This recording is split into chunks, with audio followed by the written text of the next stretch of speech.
घनश्याम तुम्हें ढूंढने जाएं कहाँ कहाँ। दिन रात अश्रु बिंदु तो बरसते हैं, लेकिन सब तन में लगी आग तो बुझाएं कहाँ कहाँ। घनश्याम तुम्हें ढूंढने जाएं कहाँ कहाँ। ये जो प्रेम है ईश्वर के प्रति, कहते हैं कि जब भगवान हम मानवों को बनाते हैं तो साथ में हृदय भी बनाते हैं, और उन हृदय में एक ऐसा बनाते हैं जो भगवान से प्रेम करने वाला होता है, और वो कुछ खास मिट्टी से बनाया जाता है। वो कुछ खास मिट्टी से बनाया जाता है। इसीलिए संसार में देखने को मिलता है कि हर कोई भगवान से प्रेम नहीं करता है, जबकि हम सब जानते हैं कि वो शाश्वत है, सत्य है, था, है और रहेगा। हम सब जानते हैं। उसके बाद भी हम उन्हीं से रिश्तों में बनते हैं, उन्हीं से रिश्ते की डोर को बांधते हैं जिनको हम देख सकते हैं, जिनके साथ हम समय बिता सकते हैं, जिनके साथ हम घूम सकते हैं, और बोर हो जाएं तो हम छोड़ सकते हैं। हम उन्हीं से रिश्ते की डोर को बांधते हैं। आप कोर्ट में चले जाइए, कोई एडवोकेट साहब बुरा न माने तो सच्चाई यह है कि जितने भी तलाक के केस हैं उनसे उनकी घर की रोटी चल रही है। तो इसका मतलब क्या है कि हम उन रिश्तों को ही वरीयता देते हैं जो एक प्रकार का एक एग्रीमेंट है, उनको वरीयता देते हैं। अब प्रश्न ये उठता है कि हम उन रिश्तों को वरीयता ना दें। देखिए, ये नहीं कहूंगी कि ना दें। अगर आप 10 डोरियों से बंधे हैं तो एक डोरी और बांध लीजिए, ऐसा भी तो हो सकता है। एक डोरी और बांध लीजिए, एक रिश्ता और बना लीजिए। अब आजकल लोग टोकरी में भगवान को लिए तो घूम रहे हैं, बास्केट में लिए तो घूम रहे हैं, लेकिन सच पूछा जाए तो कितना प्यार है भगवान से? ये जो घूम रहे हैं, भाई भगवान लड्डू गोपाल के रूप में हैं, तो क्या वो भगवान नहीं है? भाई शुद्धि अशुद्धि का ज्ञान रखना चाहिए। आप बाहर जा रहे हो, एक हाथ से खा रहे हो, एक हाथ से भगवान को पकड़े हो, ये बात अच्छी है? ये भगवान से प्यार है? अरे प्यार तो ये है ना कि सबसे छुड़ा के भगवान में दिल लगा लो। प्रेम तो ये है, ये संभव नहीं है भगवान को बास्केट में लेके घूमना और संसार के रिश्तों में बंधे रहना और दिखाना ये कि हम भगवान से प्यार करते हैं। और भगवान दिखावे की भक्ति से कभी प्रसन्न नहीं होते हैं। भक्ति प्रियो माधवा, भगवान को भक्ति प्रिय है, लेकिन दिखावे की भक्ति से कभी भगवान प्रसन्न नहीं होते हैं। आजकल कुछ ऐसे भी लोग हैं, मैंने खुद वीडियो देखा है, मैंने आज तक प्याज लहसुन का कभी विरोध नहीं किया, आज तक नहीं किया। वो तामसी है, भक्तों को नहीं खाना चाहिए, मैं ये भी कहूंगी, लेकिन मैं फिर भी विरोध नहीं कर रही हूँ। अगर आप नहीं छोड़ पा रहे हो तो भी नहीं कर रही हूँ। एक प्रकार से वो उगता है, वो किसी जीव की हिंसा नहीं है, वो भी एक सब्जी एक प्रकार से। मैंने विरोध नहीं किया, लेकिन एक तरफ भगवान मंदिर में रखे हैं, लड्डू गोपाल का भोग लगाया जा रहा है, और एक तरफ आप देख लो घर की ही फ्रिज में कोई जीव रखा है, मांस के टुकड़े रखे, अंडे रखे हैं, और उसी से सब्जी दूध निकालकर उसी फ्रिज से भगवान का भोग लग रहा है, और उसी से निकाल के आप अपनी रसोई बना रहे हो। ये भक्ति है?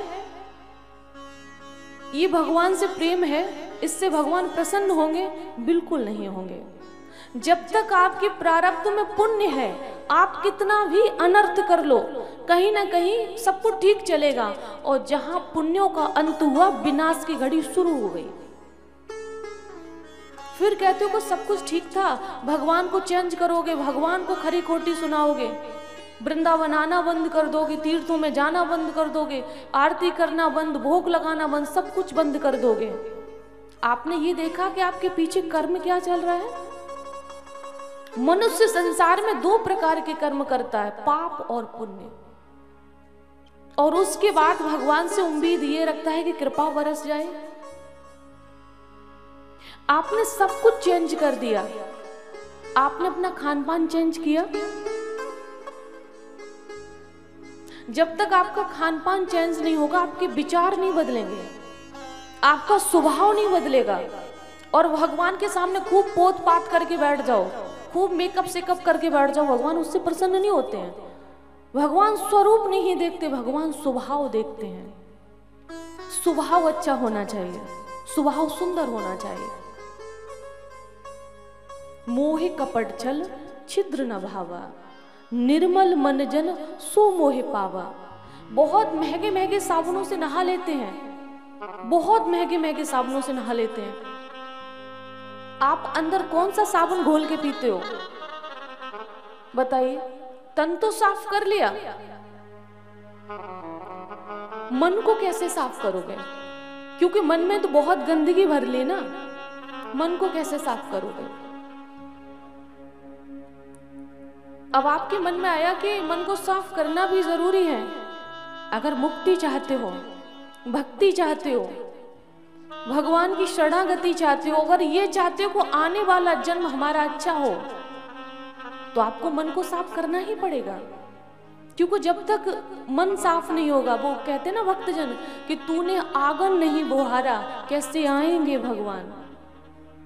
पापी मन को नहीं सुधारा, कैसे आएंगे भगवान? ये आंगन बोहारने की बात घर का आंगन नहीं है। घर तो बड़े क्लीन है, देखो जाके, अगर सफाई नहीं होती, सफाई कर्मी लगे हुए हैं, लेकिन घर की सफाई है और मन में गंदगी भरी हुई है। मन को डस्टबिन बना लिया है। और यहाँ से अब मुझे लगता है कि ज्यादा जगाने की आवश्यकता भी नहीं है। अगर आप थोड़ा सा फोकस करें, ध्यान करें, तो आप खुद भी समझ सकते हो। कैसे? हम और आप क्या खाते हैं? सब्जी, दूध, फल, ये सब खाते हैं। और ये जो जानवर होते हैं, ये क्या खाते हैं? घास, पत्ते, दाना, तिनका, यही सब चुनते हैं।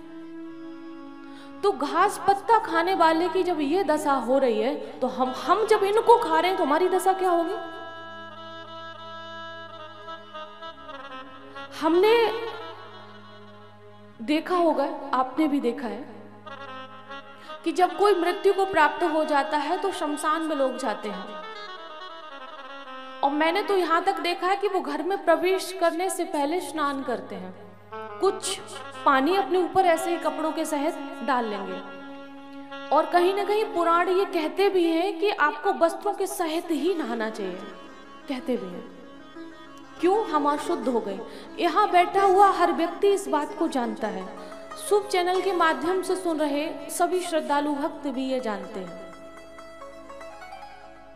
कि हम जब किसी की मृत्यु में जाते हैं तो हम अशुद्ध हो जाते हैं।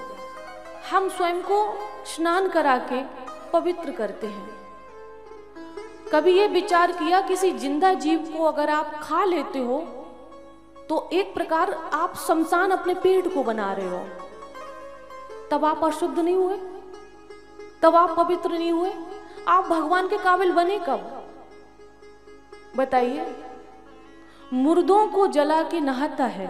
किसी ने कहा कि बाहर इंसान तेरी फितरत, मुर्दों को जला के नहाता है और जिंदा जीवों को निर्जीव बनाकर खाता है। तब आप अशुद्ध नहीं होते। मुर्दा घर जो है फ्रिज को बना लिया, शमशान अपने पेट को बना लिया, और इंसान कहता है परफ्यूम लगा के मैं शुद्ध हूं, मैं पवित्र हूं, मैं सुंदर हूं। इंसान ये कभी नहीं हो सकते। ये हमारा भक्ति ज्ञान वैराग्य से कथा चल रही थी, लेकिन गुरुजनों की आज्ञा रहती है, अगर इस तरह की शिक्षा हम नहीं देंगे तो कौन देगा? आधे लोग तो यही सोचकर नहीं बोलते, लोग बुरा मान जाएंगे। बुरा मान जाओ तो आप हमसे जुड़ोगे नहीं, हमारे फॉलोवर कम हो जाएंगे, सच है। लेकिन मुझे नहीं चाहिए ऐसे फॉलोवर।